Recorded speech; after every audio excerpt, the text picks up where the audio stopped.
Dagon.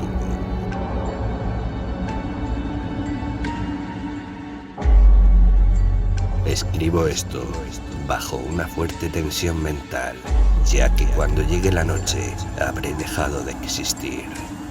Sin dinero y agotada mi provisión de droga, que es lo único que me hace tolerable la vida, no puedo seguir soportando más esta tortura.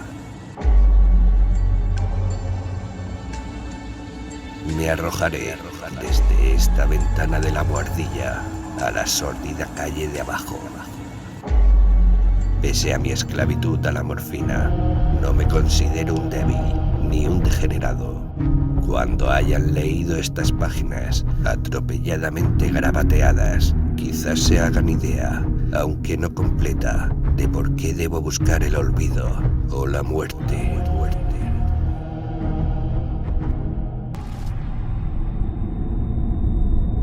Fue en una de las zonas más abiertas y menos frecuentadas del anchuroso Pacífico, donde el paquebote en el que iba yo de sobrecargo cayó apresado por un corsario alemán. La Gran Guerra estaba entonces en sus comienzos y las fuerzas oceánicas de los hunos aún no se habían hundido en su degradación posterior. Así que nuestro buque fue capturado legalmente y nuestra tripulación tratada con toda la deferencia y consideración debidas a unos prisioneros navales. En efecto, tan liberal era la disciplina de nuestros opresores que 5 días más tarde conseguí escaparme en un pequeño bote con agua y provisiones para bastante tiempo. Cuando al fin me encontré libre y a la deriva, tenía muy poca idea de cuál era mi situación. Navegante poco experto, solo sabía calcular de manera muy vaga, por el sol y las estrellas, que estaba algo al sur del Ecuador. No sabía en absoluto en qué longitud y no se divisaba isla ni costa alguna.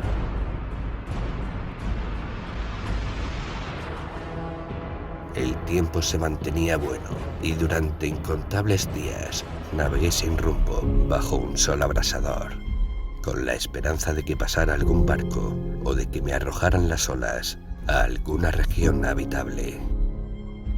Pero no aparecían ni barcos ni tierra, y comencé a desesperar en mi soledad, en medio de aquella ondulante e ininterrumpida inmensidad azul.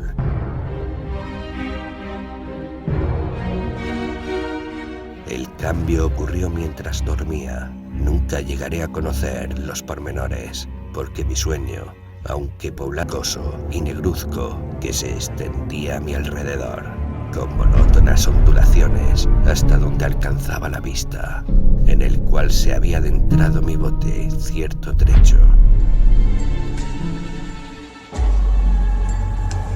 Aunque cabe suponer que mi primera reacción fuera de perplejidad ante una transformación del paisaje tan prodigiosa e inesperada, en realidad sentí más horror que asombro, pues había en la atmósfera y en la superficie putrefacta una calidad siniestra que me heló el corazón.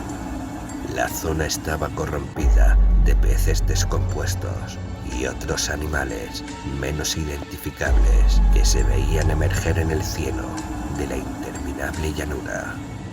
Quizá no deba esperar la indecible repugnancia que puede reinar en el absoluto silencio y la estéril inmensidad.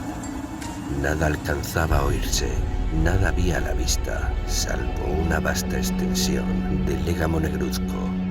Si bien la absoluta quietud y la uniformidad del paisaje me producían un terror nauseabundo. El sol ardía en un cielo que me parecía casi negro por la cruel ausencia de nubes. Era como si reflejase la ciénaga tenebrosa que tenía bajo mis pies.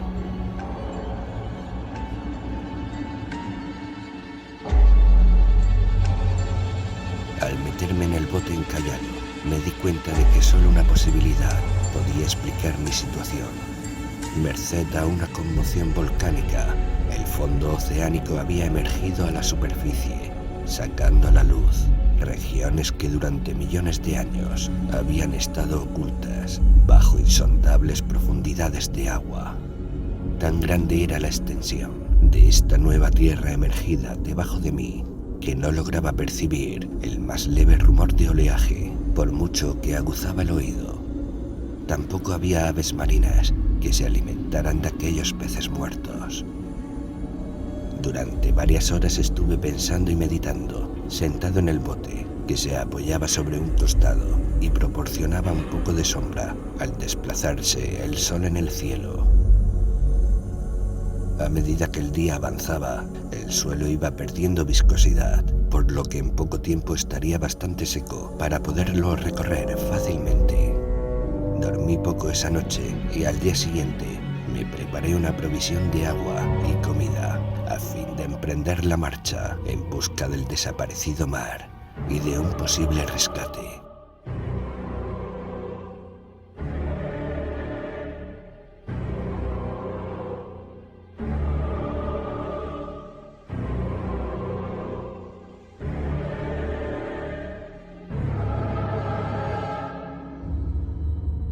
A la mañana del tercer día, comprobé que el suelo estaba bastante seco para andar por él con comodidad.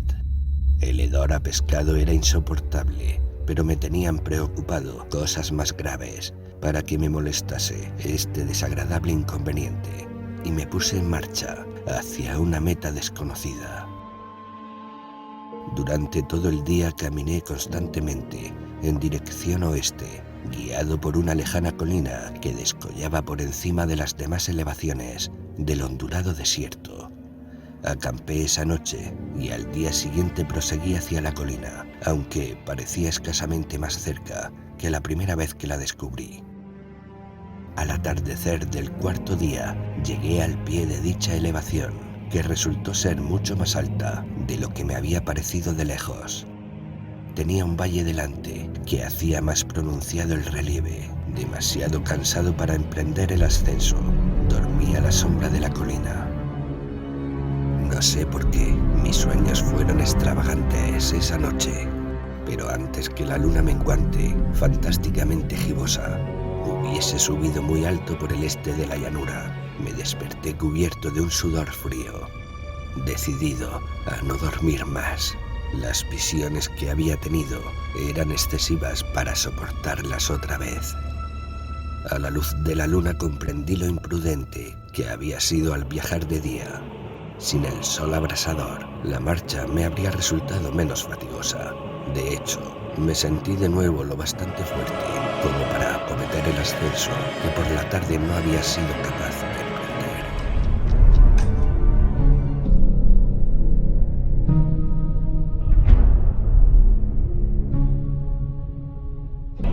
Recogí mis cosas e inicié la subida a la cresta de la elevación.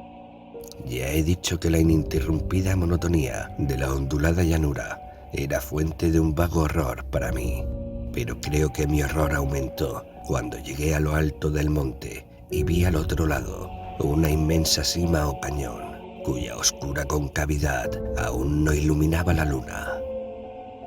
Me pareció que me encontraba en el borde del mundo, escrutando desde el mismo canto hacia un caos insondable de noche eterna.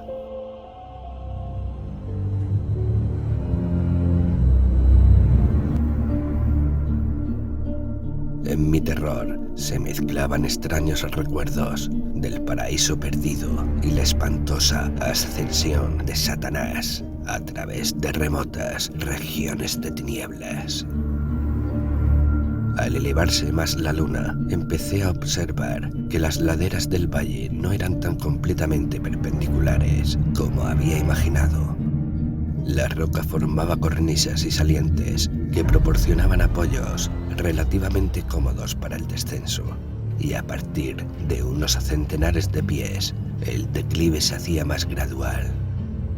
Movido por un impulso que no me es posible analizar con precisión, bajé trabajosamente hasta el declive más suave, sin dejar de mirar hacia las profundidades estigias, donde aún no había penetrado la luz.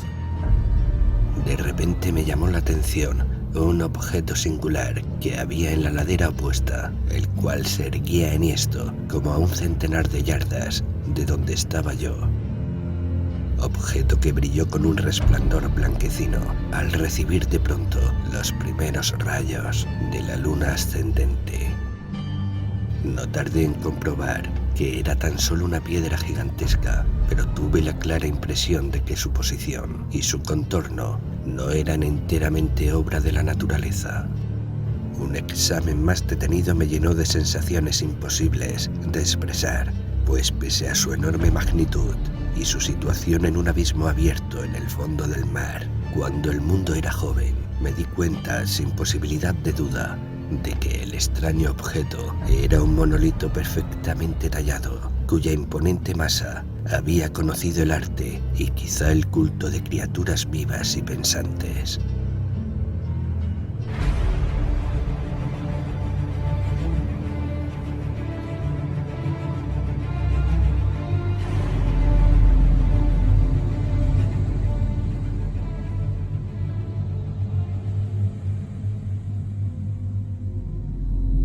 Confuso y asustado, aunque no sin cierta emoción de científico o de arqueólogo, examiné mis alrededores con atención. La luna, ahora casi en su cenit, asomaba espectral y vívida por encima de los gigantescos peldaños que rodeaban el abismo y reveló un ancho curso de agua que discurría por el fondo formando meandros, perdiéndose en ambas direcciones y casi lamiéndome los pies donde me había detenido.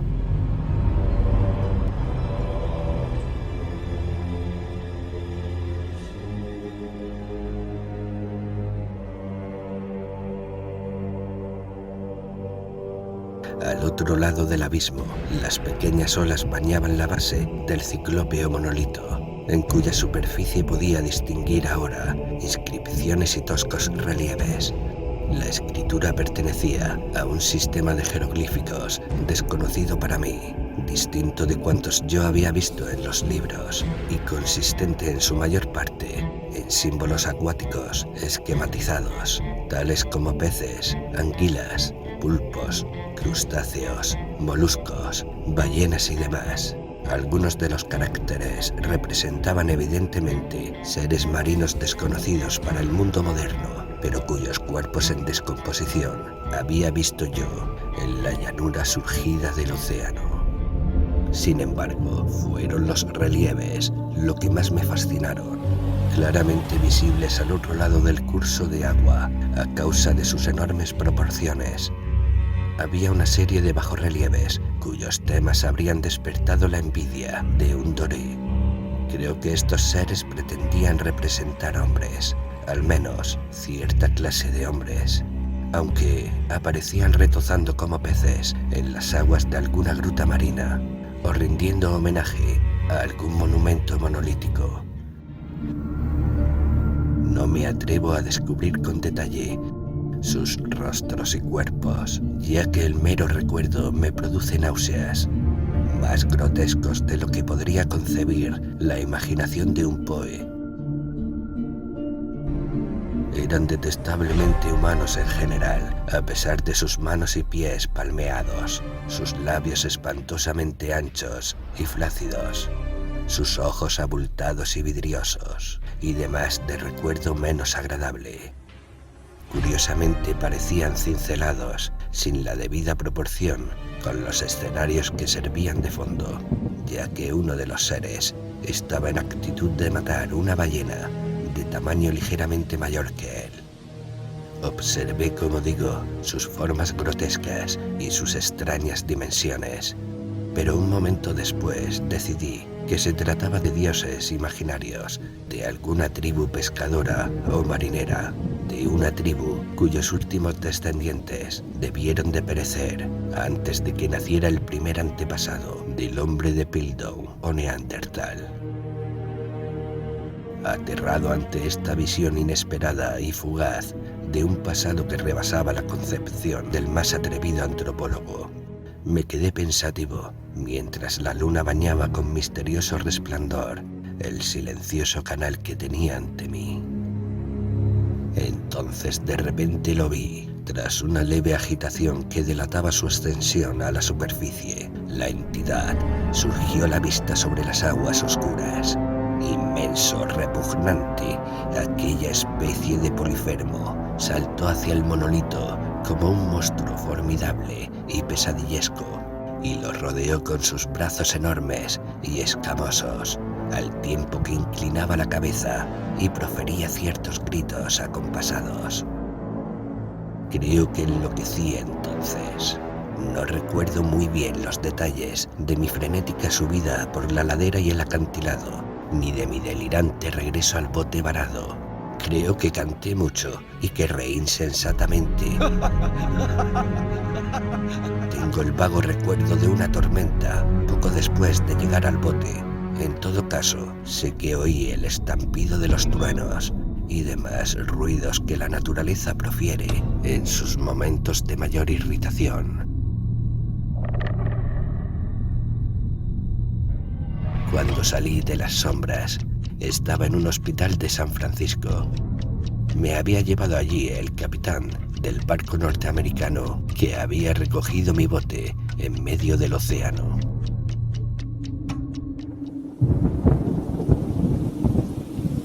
Hablé de muchas cosas en mis delirios, pero averigüé que nadie había hecho caso de las palabras.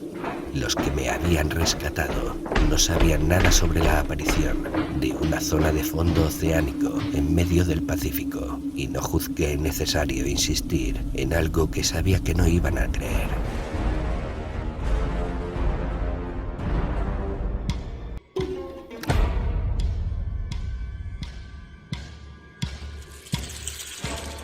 Un día fui a ver a un famoso etnólogo y lo divertí haciéndole extrañas preguntas sobre la antigua leyenda filistea en torno a Dagón, el dios pez. Pero enseguida me di cuenta de que era un hombre irremediablemente convencional y dejé de preguntar.